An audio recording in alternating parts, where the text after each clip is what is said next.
राधे राधे भक्तजनों। अब आप सुनेंगे एक साथ महावीर जी की 5 कथा था। राजा सिद्धार्थ की गजशाला में सैकड़ों हाथी थे। एक दिन चारे को लेकर 2 हाथी आपस में भिड़ गया। उनमें से एक हाथी उन्मत्त होकर गजशाला से भाग निकला। उसके सामने जो भी आया वो कुचला गया। उसने सैकड़ों पेड़ उखाड़ दिया, घरों को तहस नहस कर डाला और आतंक फैला कर रख दिया। महाराज सिद्धार्थ के अनेक महावत और सैनिक मिलकर भी उसे बस में नहीं कर सके। विद्यमान को यह समाचार मिला तो उन्होंने आतंकित राज्यवासियों को आवासित किया और सवाए उस हाथी की खोज में चल पड़े। तब प्रजा ने चैन की सांस ली, क्योंकि विद्यमान की शक्ति पर उसे भरोसा था। वो उनके बल और पराक्रम से भली भांति परिचित थी। एक स्थान पर हाथी और विद्यमान का सामना हो गया। दूर से हाथी चिंघाड़ता हुआ भीषण वेग से दौड़ चले आ रहा था, मानो उन्हें कुचल कर रख देगा। लेकिन उनके ठीक सामने पहुंचकर वो ऐसे रोक गया मानो किसी गाड़ी को आपातकालीन ब्रेक लगाकर रोक दिया गया हो। महावीर ने उसकी आंखों में झांकते हुए मीठे सवार में कहा, हे गजराज, शांत हो जाओ। अपने पूर्व जन्मों के फल स्वरूप तुम्हें पोषु यानी में जन्म लेना पड़ा। इस जन्म में भी तुम हिंसा का त्याग नहीं करोगे तो अगले जन्म में नरक की भयंकर पीड़ा सहनी होगी। अभी समय है, हिंसा का पालन कर तुम अपने भावी जीवन को सुखद बना सकते हो। अब महावीर जी का दूसरा अध्याय। एक दिन संध्या के समय महावीर गांव के निकट पहुँचे तो वहाँ एक वृक्ष के नीचे निश्चल खड़े होकर ध्यान करने लगे। तभी एक ग्वाला अपनी कुछ गायों को लेकर वहाँ आया और उन्हें संबोधित करके बोला, हे मुनि, मैं गांव में दूध बेचने जा रहा हूँ। मेरे लौटने तक मेरी गाय का ध्यान रखना। इतना कहकर उनका जवाब सुने बिना वो वहाँ से चला गया। कुछ समय बाद वो लौटा तो देखा कि महावीर स्वामी जयो के तयो खड़े हैं, लेकिन गाय वहाँ नहीं है। उसने पूछा, मुनि, मेरा पशुधन कहाँ है? महावीर ने कोई उत्तर नहीं दिया तो इधर उधर देखते हुए वो जंगल में घुस गया और पूरी रात वहाँ अपनी गाय का तलाश करता रहा। इसी बीच गाय चर कर लौट आई और महावीर को घेर कर बैठ गई। सुबह थाका मांदा ग्वाला लौटा तो गायों को वहाँ देख कर आगे बबूला हो उठा। इस मुनि ने मुझे तंग करने के लिए मेरी गायों को छिपा दिया था, अभी इसकी खबर लेता हूँ। यह कहकर उसने गाय को बांधने वाली रस्सी अपनी कमर से खोली और महावीर पर वार करने को हुआ। तभी एक दिव्य पुरुष ने वहाँ प्रकट होकर उसे रोक लिया। ठहरो मूर्ख, यह क्या अपराध करने जा रहे हो? तुम बिना इनका उत्तर सुने अपनी गाय की इनकी रखवाली में छोड़ कर गया। अब पूरी गाय पाकर भी इन्हें दोष दे रहे हो। मूर्ख, यह भाभी तीर्थ कर है।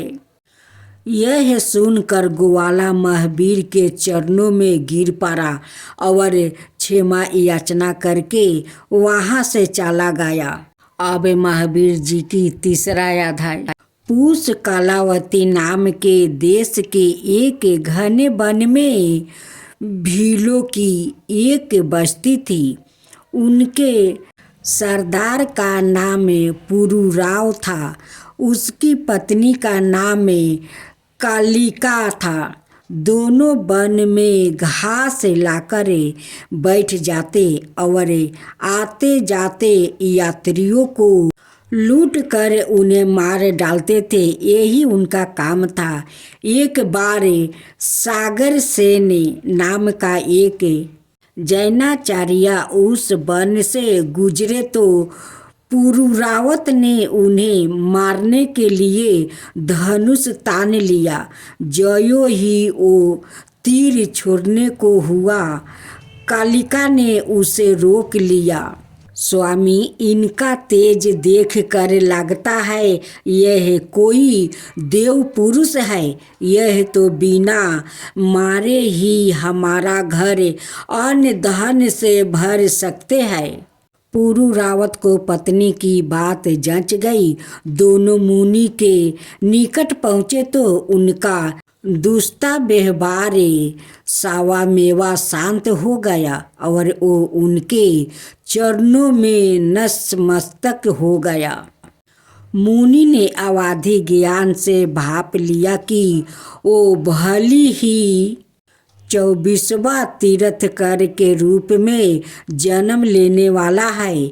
अतः उसके कल्याण हेतु उन्होंने उसे हिंसा का उपदेश दिया और अपने पापों का प्रायश्चित करने को कहा। भील ने उनकी बात को गांठ में बांध लिया और हिंसा का व्रत लेकर अपना बाकी जीवन परोपकार में बिता दिया।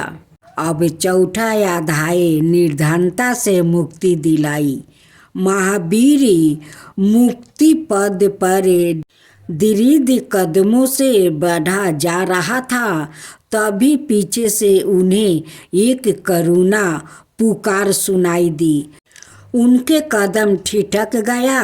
पीछे मुड़ कर देखा तो एक दुबल ब्राह्मण लाठी के सहारे गिरता पड़ता दौड़ आ रहा था।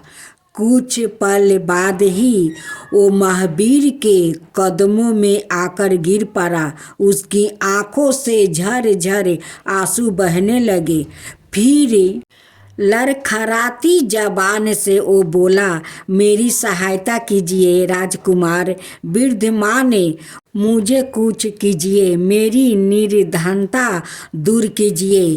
वो बूढ़ा ब्राह्मण सोम शर्मा था, जो प्रिया उनसे दान दक्षिणा लेने आता रहता था। वो भी आवश्यकता अनुसार उसकी मदद करते रहते थे। उसकी हालत देखकर महावीर सहानुभूति से दुर्भीत हो गए, लेकिन आज देने के लिए उनके पास कुछ नहीं था। तभी उन्हें कंधे पर पैर हुए दिव्या वस्तु का ध्यान आया। उन्होंने उसे आधा फाड़ कर सोम शर्मा को दे दिया। वो खुशी से भर उठा और उसे एक जोहरी के पास ले गया। जोहरी उसे देखकर बोला, इसका आधा भाग कहाँ है? यदि तुम वो हिस्सा भी ले आओ तो मैं तुम्हें 1,00,000 स्वर्ण मुद्राएं दे सकता हूँ। लालच में डूबा ब्राह्मण वापस महावीर के पीछे भागा और जहाँ जहाँ वो गया उनका पीछा करता रहा। लगभग 1 साल बाद महावीर के कंधे से कपड़े का एक टुकड़ा गिरा तो सोम शर्मा उसे ले भागा और 1 लाख स्वर्ण मुद्राओं में बेच दिया। अब महावीर जी की 5वां अध्याय। घूमते हुए महावीर वेगवती नदी के किनारे स्थित एक उजाड़ गांव के निकट पहुँचे।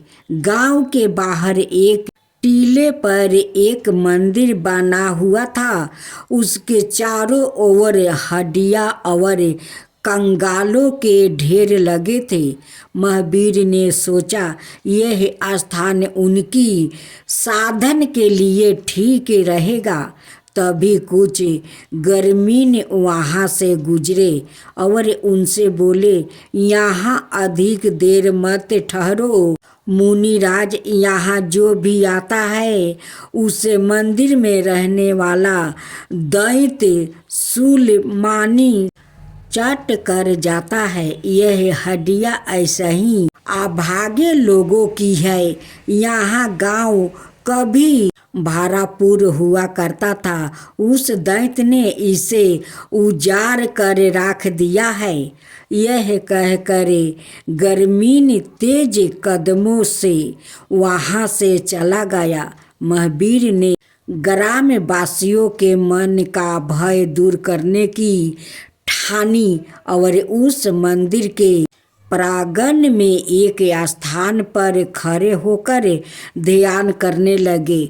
जल्दी ही वो अंतर्कृत हो गया। अंधेरे घेरते ही वातावरण में भयंकर गुरहट गरजने लगी। हाथ में भाला लिए शूलपानी दैत्य वहाँ प्रकट हुआ और महावीर को सुलगते नेत्रों से घूमते हुए भयंकर क्रोध से गरजने लगा। उसे आश्चर्य हो रहा था कि उसे भयभीत हुए बिना उसके सामने खड़े होकर ही एक मानव ध्यान साधना में लीन था। वो मुंह से गड़गड़ाहट का शोर करते हुए मंदिर की दीवारों को हिलाने लगा। लेकिन महावीर मुनि ने तो भयभीत हुए नहीं। उनकी तंत्रा टूटी। अपने छल बल से शूलपानी ने वहाँ एक पागल हाथी प्रकट किया। वो महावीर को अपनी पैनी सूंड चुभाने लगा, फिर उन्हें उठकर चारों ओर घूमने लगा। जब महावीर पर कोई प्रभाव नहीं पड़ा तो वहाँ एक भयानक राक्षस प्रकट हुआ। वो तीखे नोक और दांतों से उन पर प्रहार करने लगा। अगली बार एक भयंकर विषधार उन पर विष उगलने लगा।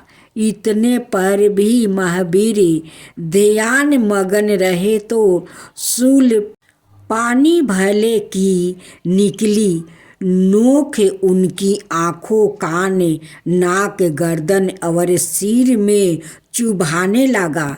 लेकिन महावीर ने शरीर से बिल्कुल संबंध विच्छेद कर दिया था। अतः उन्हें जरा दर्द का अनुभव नहीं हुआ। यह सहनशीलता की पराकाष्ठ थी जो केवल तीर्थंकर में ही हो सकती थी। शूलपानी समझ गया कि वो मनुष्य निश्चित ही कोई दिव्य प्राणी है।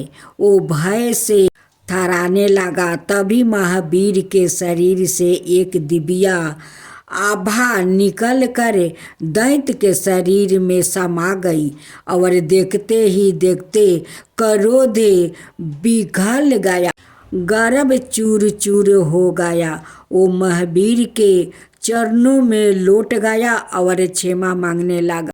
महावीर ने नेत्रा खोला और उसे आशीर्वाद देते हुए करुणापूर्ण स्वर में बोला, शूल पानी, क्रोध से क्रोध की उत्पत्ति होती है और प्रेम से प्रेम की। यदि तुम किसी को भयभीत ना करो तो हर भय से मुक्त रहोगे। इसलिए क्रोध की बीज बेल को नष्ट कर दो। शूल पानी के नेत्रा खुल गया, उसका जीवन बदल गया।